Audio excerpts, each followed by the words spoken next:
Hello guys, welcome to my YouTube channels. ഞാൻ ഇന്ന് start ചെയ്യുന്നത് ഡിവിഷണൽ പെർഫോമൻസ് മെഷർമെൻ്റ് ആയിരുന്നു. കഴിഞ്ഞ ക്ലാസ്സിലെ ബഡ്ജറ്റ് നമ്മൾ കംപ്ലീറ്റ് ചെയ്തിരുന്നു. ഇനി ഈ ഒരു ചാപ്റ്റർ എന്ന് പറയുന്നത് സിമ്പിൾ ചാപ്റ്ററാണ്. ജസ്റ്റ് രണ്ട് ക്വസ്റ്റ്യൻസ് ആണ് ഇതിൽ നിന്ന് ചോദിക്കാൻ ചാൻസ് വരുന്നത്. ഇക്വേഷൻസ് അറിഞ്ഞു കഴിഞ്ഞാൽ നമുക്ക് ഈസി ആയിട്ട് സോൾവ് ചെയ്യാൻ പറ്റുന്ന ചാപ്റ്ററാണ്. അപ്പോൾ ഇതിൽ പഠിക്കാനായിട്ട് വരുന്ന ഇതെന്ന് പറഞ്ഞു കഴിഞ്ഞാൽ റിട്ടേൺ ഓൺ ഇൻവെസ്റ്റ്മെൻറ്റ്. കുറച്ച് ഇക്വേഷൻസ് ആദ്യം അറിഞ്ഞിരിക്കണം. റിട്ടേൺ ഓൺ ഇൻവെസ്റ്റ്മെൻറ്റ് കണ്ടുപിടിക്കാനായിട്ട് EBIT, earnings before interest and tax divided by operating asset. അതുപോലെ തന്നെ റെസിഡ്യുവൽ ഇൻകം കണ്ടുപിടിക്കാനായിട്ട് EBIT minus operating asset into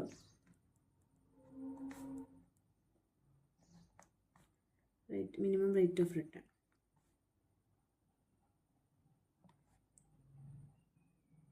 Okay, EVA, economic value added.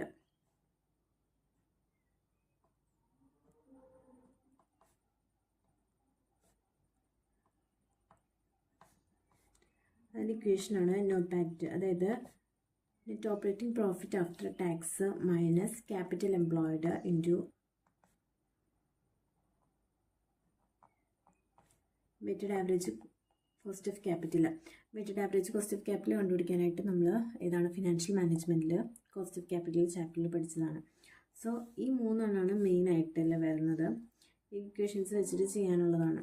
പിന്നെ അതിൽ വേറൊരു ഇക്വേഷൻ ഉണ്ട്, ഫിനാൻഷ്യൽ ആവറേജ്. അതായത് ഇതും സെയിം അതിൽ തന്നെ പഠിച്ചതാണ് ഫിനാൻഷ്യൽ മാനേജ്മെൻറ്റിൽ. ഫിനാൻഷ്യൽ ആവറേജിൻ്റെ ഇക്വേഷൻ എന്താണ്? EBIT divided by EBT, earnings before interest and tax divided by earnings before tax. ഇതും ഇതുപോലെ തന്നെ ക്വസ്റ്റ്യൻസിൽ വരുന്നുണ്ട്. പിന്നെ ഇതിൽ വരുന്നൊരു ടോപ്പിക്കാണ് ലേണിംഗ് കർവ് പഠിക്കാനായിട്ട്. ഓക്കെ, ലേണിംഗ് കർവ് എന്താണെന്നുള്ളത് കുറച്ച് ഡീറ്റെയിൽ ആയിട്ട് പഠിക്കാനുണ്ട്. അതായത് ഇപ്പോൾ അത് എക്സാമ്പിൾ വെച്ചിട്ട് ഞാൻ പറഞ്ഞുതരാം. ഞാനൊരു ജോലിക്ക് കയറുവാണ്. ഇപ്പം ഞാനൊരു പ്രൊഡക്റ്റ് ഉണ്ടാക്കുന്നത്, അതായത് ഇപ്പോൾ എക്സാമ്പിൾ പറയുകയാണെങ്കിൽ ഒരു ബുക്ക്. എനിക്കൊരു യൂണിറ്റ്, അത് ഒരു ബുക്ക് ഉണ്ടാക്കാൻ വേണ്ടിയിട്ട് ഞാൻ എടുക്കുന്ന ടൈം എന്ന് പറയുന്നത്, ഫസ്റ്റ് ടൈമായിട്ട് ഞാൻ കയറുന്ന സമയത്ത് ഒരിക്കലും നമുക്ക് എക്സ്പീരിയൻസ്ഡ് ആയിട്ട് വർക്ക് ചെയ്യാനായിട്ട് പറ്റത്തില്ല. അപ്പോൾ എനിക്ക് മാക്സിമം ഞാൻ എടുക്കുന്ന ടൈമായിരിക്കും എൻ്റെ ഒരു 20 ഹവർ ചിലപ്പോൾ ഞാൻ എടുക്കും ഒരു ബുക്ക് ഉണ്ടാക്കാനായിട്ട്. അപ്പോൾ ഞാൻ രണ്ടാമത് യൂണിറ്റ്സ് ഉണ്ടാക്കുന്ന സമയത്ത് എനിക്ക് ഇത്രയും ടൈം ആവശ്യം വരില്ല. ചിലപ്പോൾ എനിക്ക് അതിൻ്റെ കുറവായിരിക്കും ആവശ്യം വരുന്നത്. ചിലപ്പോൾ ഒരു 18 ഹവർ മതിയായിരിക്കും. ഇനി ഇതിൻ്റെ കുറച്ചും കൂടെ 4 യൂണിറ്റ്സ് ഉണ്ടാക്കുന്ന സമയത്ത് പിന്നെ ഇത് കുറയും, ഒരു 12 ഹവറായിട്ട് കുറയും. നമ്മുടെ എക്സ്പീരിയൻസ് കൂടുന്നതോറും നമ്മുടെ ടൈമും കുറയും. ടൈം അവിടെ കുറവിനെ പറയുന്നതാണ് ലേണിംഗ് റേറ്റ് എന്ന്. എത്ര വെച്ചിട്ട് കുറയും എന്നുള്ളത്. ഇപ്പോൾ എൻ്റെ ഒരു ലേണിംഗ് റേറ്റ് എന്ന് പറയുന്നത് 90% ആണ്. അതായത് ഇപ്പോൾ 20 ഹവർ ആയിരുന്നു എനിക്ക് ഫസ്റ്റ് യൂണിറ്റ് ഞാൻ പ്രൊഡ്യൂസ് ചെയ്യാൻ വേണ്ടി എടുത്ത ടൈം. സെക്കൻഡ് യൂണിറ്റ് ആയപ്പോൾ അതിൻ്റെ 90% ആയിട്ട് കുറഞ്ഞു. അടുത്ത യൂണിറ്റ്സ് എടുക്കുന്ന സമയത്ത് 18 ഹവറിൻ്റെ 90% ആയിട്ട് കുറയും. ഓക്കെ, അങ്ങനെയാണ് അത് ലേണിംഗ് കർവ് ഡിക്രീസ് ചെയ്യുന്നത്. ടൈം അതിനനുസരിച്ച് ഡിക്രീസ് ചെയ്തുകൊണ്ടിരിക്കും. ഇനി ആവറേജ് ടൈം എന്ന് പറയുന്നത്, ഇപ്പോൾ ഈ ആവറേജ് ടൈം എന്ന് പറയുന്നത് ഒരു യൂണിറ്റ് പ്രൊഡ്യൂസ് ചെയ്യാനുള്ള ടൈമാണ് ആവറേജ് ടൈം എന്ന് പറയുന്നത്. എനിക്ക് ടോട്ടൽ ടൈം കണ്ടുപിടിക്കണം. ടോട്ടൽ ടൈം കണ്ടുപിടിക്കാനുള്ള ഇക്വേഷൻ എന്ന് പറയുന്നത് ഇക്വേഷൻ ഒന്നുമല്ല, ജസ്റ്റ് 1 യൂണിറ്റ്സിന് 20 ഹവർ ആണെങ്കിൽ 2 യൂണിറ്റ്സിന് 18 ഹവർ. 2 × 18 ഹവർ, അതായത് 1 യൂണിറ്റിനാണ് ഇവിടെ തന്നിരിക്കുന്നത്. അപ്പോൾ 2 × 18 32 ഹവർ, 36 ഹവർ. ഇനി അതുപോലെ 4 × 12 ഹവർ. അങ്ങനെ നമ്മുടെ ടോട്ടൽ ടൈം നമുക്ക് കണ്ടുപിടിക്കാം. ഇത് വെച്ചിട്ട് എല്ലാ ഇക്വേഷൻസ് വെച്ചിട്ട് നമുക്ക് ക്വസ്റ്റ്യൻസ് ചെയ്യാം. ക്വസ്റ്റ്യൻസ് ചെയ്യുമ്പോൾ കുറച്ചും കൂടി എളുപ്പമായിരിക്കും. അപ്പോൾ നമുക്ക് മനസ്സിലാവാനായിട്ടും എളുപ്പമായിരിക്കും. 2023 ജൂണിലൊരു ക്വസ്റ്റ്യൻ ആണ്. The following information relates to the operating performance of 2 divisions of Sindra limited for the last year. 2 ഡിവിഷനിൽ തന്നിട്ടുണ്ട്. 2 ഡിവിഷനിൽ എന്തൊക്കെയാണ്? Operating income, operating assets, return on investment തന്നിട്ടുണ്ട്. Analyse which division is more successful in terms of return on investment. Return on investment കേസിൽ ഏത് ഡിവിഷനാണ് more successful? നമുക്ക് കാണുമ്പോൾ തന്നെ അറിയാം ഏതിലാണ് കൂടുതൽ റേറ്റ് വരുന്നത്. 25%. അതായത് M ആണ് greater, more successful than division N. ഇനി using 50% as the minimum required rate of return calculate the residual income for each division. Minimum required rate of return 50% വെച്ചിട്ട് കാൽക്കുലേറ്റ് ദ റെസിഡ്യുവൽ ഇൻകം കണ്ടുപിടിക്കാനാണ് പറഞ്ഞേക്കുന്നത്. Okay, അപ്പോൾ residual income കണ്ടുപിടിക്കാനുള്ള equation രണ്ട് ഡിവിഷൻ്റെയും കണ്ടുപിടിക്കണം. First തന്നെ residual income കണ്ടുപിടിക്കാനുള്ള equation. Residual income എന്താണ്? EBIT minus operating asset into minimum rate of return. ഇതാണ് എന്ത്? അതിൻ്റെ ഇക്വേഷൻ.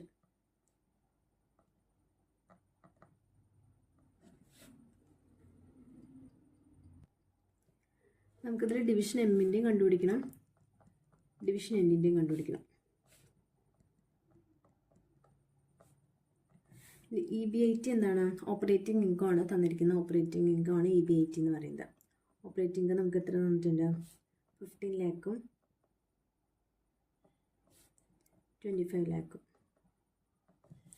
ഇനി എന്താ വേണ്ടത്? Operating asset.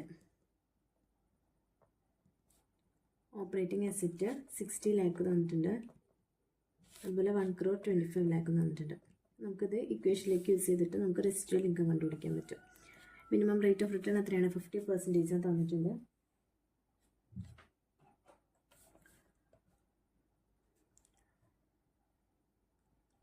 $15 lakh minus operating asset 60 lakh into 15%. ഇവിടെ 25 lakh മൈനസ് 1,25 lakh ഇൻറ്റു 15%. എത്ര കിട്ടും? 60 lakh.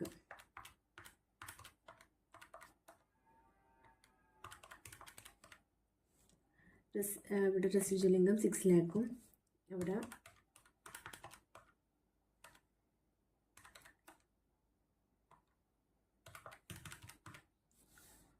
6,25,000. ഓക്കെ, രണ്ട് റെസിഡ്യുവൽ ഇൻകം കണ്ടുപിടിച്ചു. പിന്നെ എന്താണ് ക്വസ്റ്റ്യൻ വന്നിരിക്കുന്നത്? Identify the division which is more successful under the measure in 2. അതായത് റെസിഡ്യുവൽ ഇൻകം വെച്ചിട്ട് ഏത് ഡിവിഷനാണ് മോർ സക്സസ്ഫുൾ ആയിട്ടുള്ളത്? നമ്മളിപ്പോൾ ഇവിടെ നമുക്കിവിടെ റിട്ടേൺ ഓൺ ഇൻവെസ്റ്റ്മെൻറ്റ് വെച്ചിട്ട് നമ്മൾ ഏത് മോർ സക്സസ്ഫുൾ ആയിട്ട് പറഞ്ഞ ഡിവിഷൻ എം ആണ്. ഇനി റെസിഡ്യുവൽ ഇൻകത്തിൻ്റെ കേസിൽ ഏറ്റവും കൂടുതൽ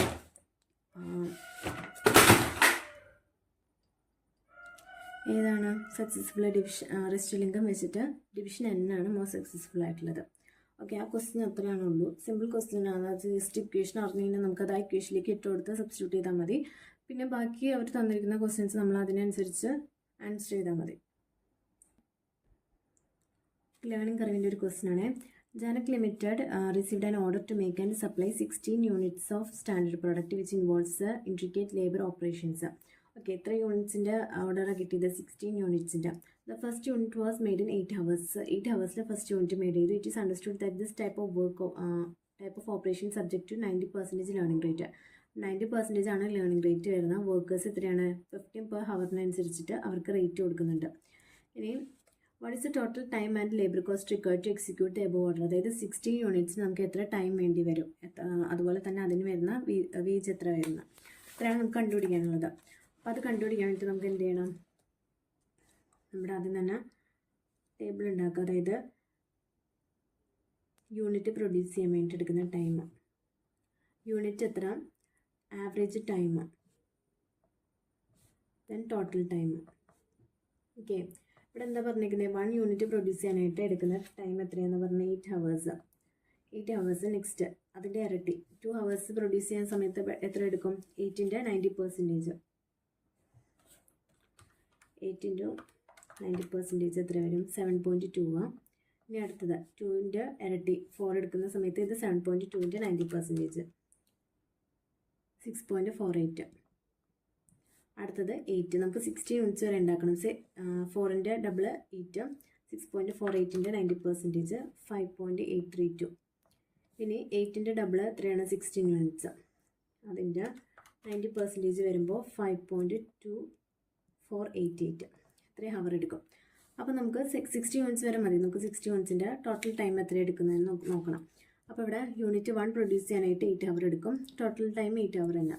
2 units പ്രൊഡ്യൂസ് ചെയ്യാൻ 1 unit പ്രൊഡ്യൂസ് ചെയ്യാൻ 7.2 ആണെങ്കിൽ 2 യൂണിറ്റ്സ് പ്രൊഡ്യൂസ് ചെയ്യാൻ 7.2 ഇൻറ്റു 2 14.4 ഹവർ. ഇനി 4 യൂണിറ്റ്സ് പ്രൊഡ്യൂസ് ചെയ്യാനായിട്ട് 4 യൂണിറ്റ്സ് ഇൻറ്റു 6.48 25.92 ഹവർ. ഇനി അടുത്തത് 8 ഇൻറ്റു 5.832 46.656. ശരിക്കും ഇതൊന്നും കണ്ടുപിടിക്കേണ്ട ആവശ്യമില്ല. നമുക്ക് 16 ഹവേഴ്സിൻ്റെ എത്ര എടുക്കുന്നുള്ള ടൈം കണ്ടുപിടിച്ചാൽ മതി. അപ്പോൾ അതിന് നമ്മളിത് മാത്രം കണ്ടുപിടിച്ചാൽ മതി. ഇതിനെല്ലാത്തിനും ടൈം കണ്ടുപിടിക്കേണ്ട ആവശ്യമില്ല. 16 ഇൻറ്റു 5.2488 83.9. ഓക്കെ, അപ്പോൾ നമുക്കിത് 84 ഹവറായിട്ട് എടുക്കാം. Total time required to produce എത്രയാണ്? 16 യൂണിറ്റ്സ്.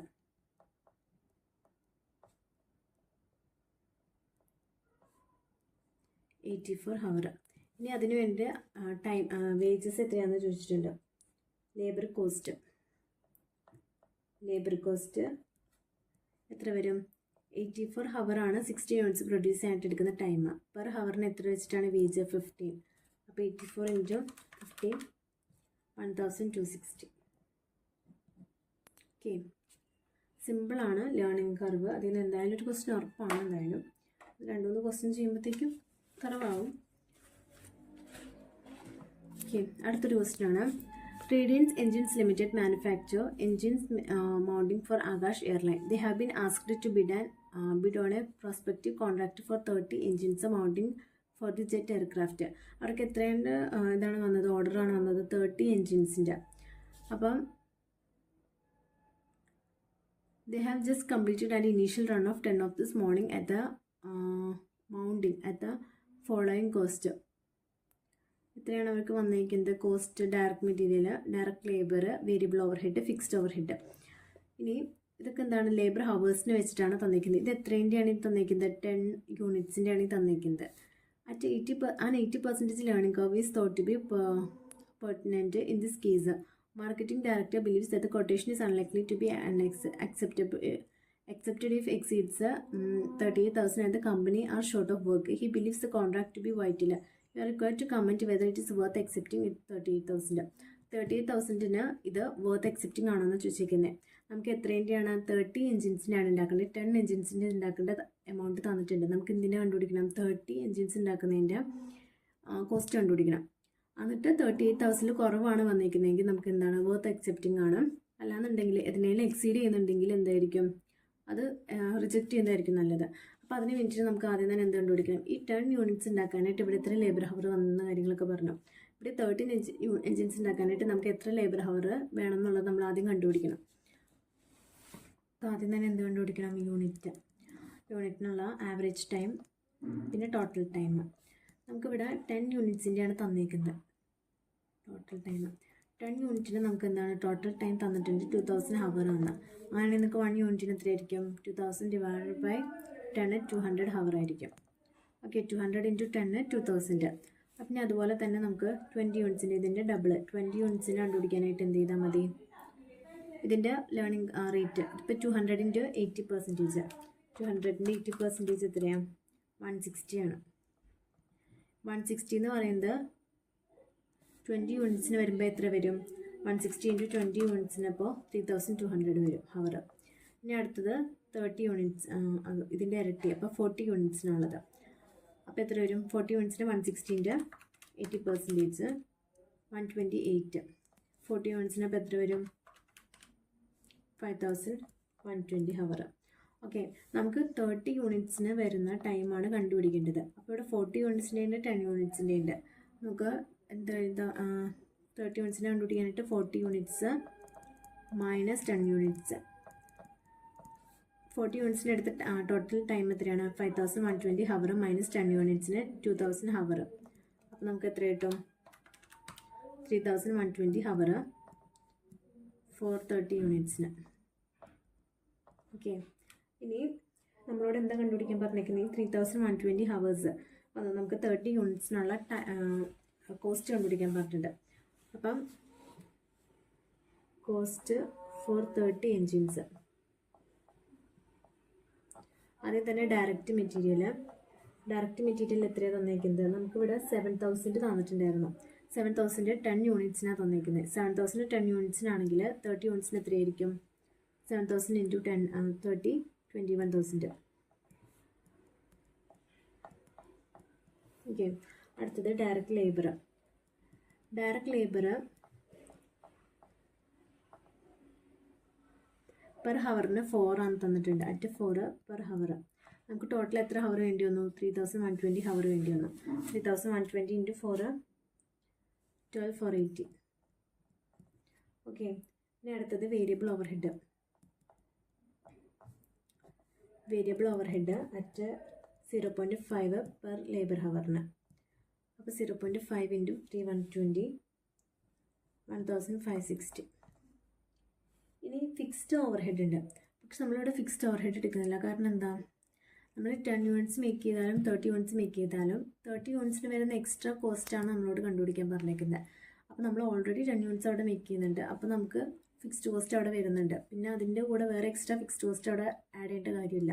അപ്പോൾ ഇത്രയും ചെയ്യുന്ന സമയത്ത് നമുക്ക് ടോട്ടൽ കോസ്റ്റ് വരുന്നത് 21,000 പ്ലസ് 12,480 പ്ലസ് 1,560 35,040. അപ്പോൾ നമ്മുടെ അടുത്ത് എത്രയായിരുന്നു പറഞ്ഞിരുന്നത്? 38,000 ആയിരുന്നു പറഞ്ഞത്. പക്ഷെ ഇവിടെ എത്രയാണ്? അതിനേലും കുറവാണ് നമുക്ക് വന്നത്. അപ്പോൾ എന്താണ്? ഇറ്റ് ഈസ് വർത്ത് എക്സെപ്റ്റിംഗ് എന്നാണ്. 2,960 എമൗണ്ട് കുറവ് വന്നു. ഓക്കെ. സോ ഇതാണ് ലേണിംഗ് കർവ്. വേറൊരു ക്വസ്റ്റ്യനും കൂടെ ചെയ്യാനായിട്ടുണ്ടോ എന്ന് നോക്കട്ടെ. വേറൊരു ക്വസ്റ്റ്യൻ 2021 ഡിസംബറിലെ ഒരു ക്വസ്റ്റ്യനാണ്. Life line limited provides with the following financial information as on 31st March 2021. Share capital, reserve, surplus, long term ഡെപ്റ്റ്, ട്രേഡ് പേബിൾസ് തന്നിട്ടുണ്ട്. Additional information is as follows. Profit before interest and tax rate 1,100 lakhs. Interest paid 6.8 lakhs. Tax rate 30%. Cost of equity 12%. Cost of ഡെപ്റ്റ് നമുക്ക് തന്നിട്ടുണ്ട്. You are required to calculate economic value added of life line limited. EVA കണ്ടുപിടിക്കണം. അതുപോലെ തന്നെ എന്താണ്? Life line Limited wants to use the technique of shareholder value added for value measurement. Discuss briefly the concept of shareholder. Okay, അത് തിയറിയാണ്. Okay. അപ്പോൾ നമുക്ക് just EVA മാത്രം കണ്ടുപിടിച്ചാൽ മതി. അപ്പോൾ EVA കണ്ടുപിടിക്കാൻ വേണ്ടിയിട്ട് എന്ത് ചെയ്യണം? EVAക്കുള്ള equation EVA equal to NOPAT minus capital employed into weighted average cost of capital. ഇനി അത് കഴിഞ്ഞിട്ട് ഇവിടെ എന്താണ്? നോപ്പാറ്റ് നമുക്ക് കണ്ടുപിടിക്കണം. നോപ്പാറ്റ് ഇവിടെ നമുക്ക് ഇവിടെ തന്നിട്ടുണ്ട്. Profit before interest and tax, അതായത് earnings before interest and tax. Before interest and tax EBIT 1,100. നമുക്ക് ഇതിൽ നിന്ന് എന്താണ്? EBIT into 1 minus tax rate എടുത്തു കഴിഞ്ഞാൽ നമുക്ക് എന്ത് കിട്ടും? നോപ്പാറ്റ് കിട്ടും. Net operating profit after tax കിട്ടും. അപ്പോൾ ഇവിടെ 1,100 ഇൻറ്റു 1 മൈനസ് ടാക്സ് റേറ്റ് എത്രയാണ്? ഇവിടെ ടാക്സ് റേറ്റ് 0.3.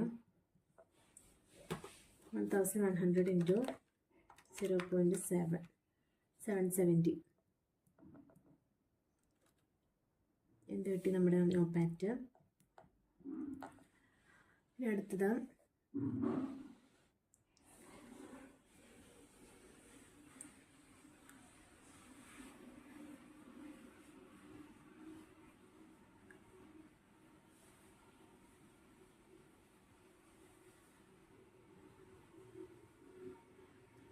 എന്ത് വേണം? ക്യാപിറ്റൽ എംപ്ലോയിഡ് കണ്ടുപിടിക്കണം. ക്യാപിറ്റൽ എംപ്ലോയിഡ്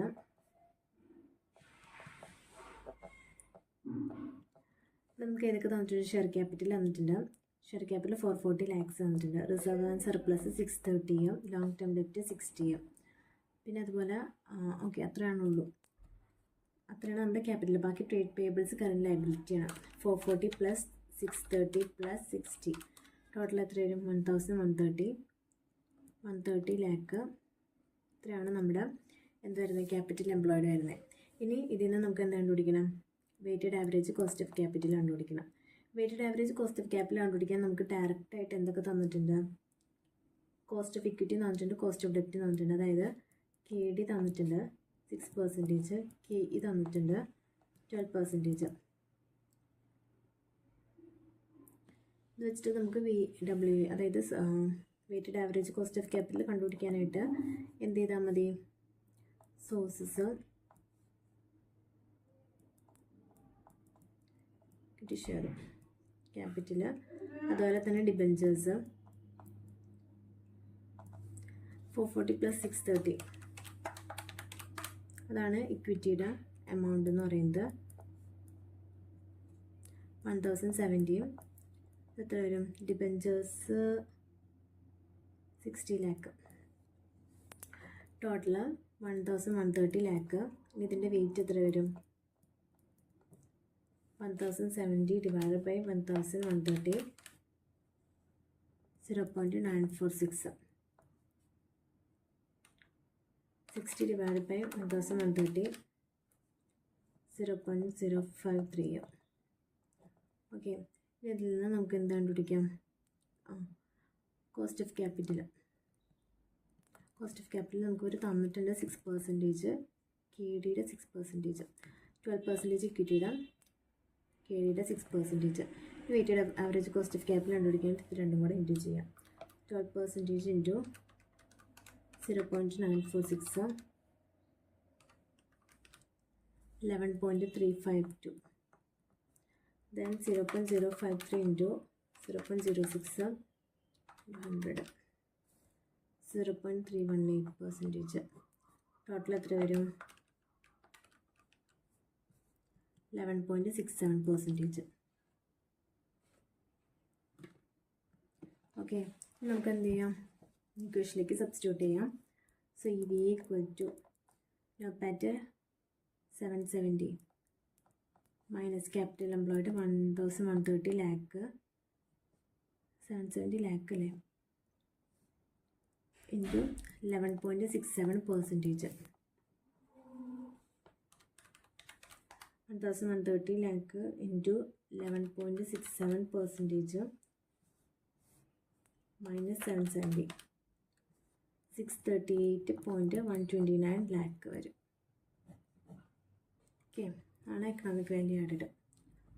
സോ ഇത്രയാണുള്ളൂ. ജസ്റ്റ് ഇക്വേഷൻസ് പഠിക്കുക. പിന്നെ അതുപോലെ ലേണിംഗ് കർവ് ആണ് കുറച്ച് ഇമ്പോർട്ടൻ്റ് ആയിട്ട് വരുന്നത് മെയിനായിട്ട്. ബാക്കിയുള്ളതൊക്കെ ഇക്വേഷൻസ് വെച്ചിട്ട് നമുക്ക് ചെയ്താൽ മതി. മെയിനായിട്ട് weighted average cost of capital കണ്ടുപിടിക്കാനായിട്ട് അതിൽ നിന്ന് വരുന്നത് ഇത് ജസ്റ്റ് ഫിനാൻഷ്യൽ മാനേജ്മെൻറ്റിൽ നമ്മൾ മെയിനായിട്ടൊരു മൊഡ്യൂൾ മാത്രമായിട്ട് നമ്മൾ പഠിക്കുന്നുണ്ട് കോസ്റ്റ് ഓഫ് ക്യാപിറ്റൽ എങ്ങനെ കമ്പ്യൂട്ട് ചെയ്യണമെന്നുള്ളത്. ഓക്കെ.